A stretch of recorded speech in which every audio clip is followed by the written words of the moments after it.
เป็นคนหักของอายคนหนึ่ง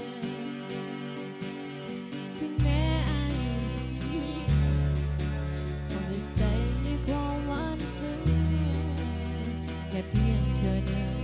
ให้จดให้จำในหัวใจ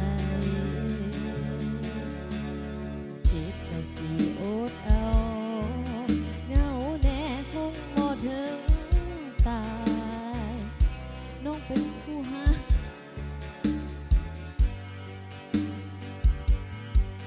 เส้นทางเดินของน้องรูปร่างจะพูดจะยังมองมัวเหลือเกิน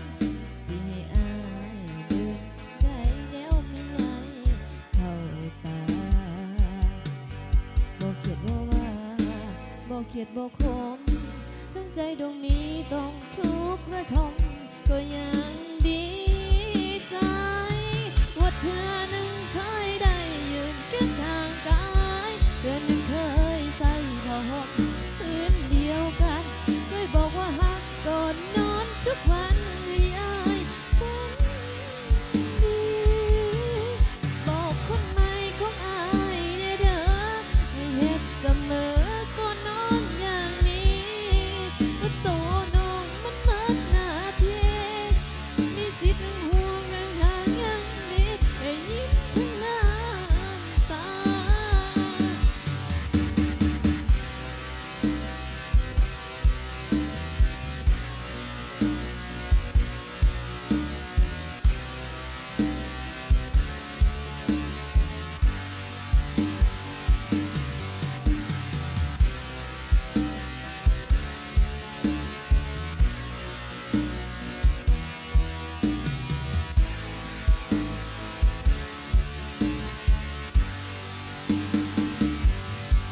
บ่เขียดบ่ว่า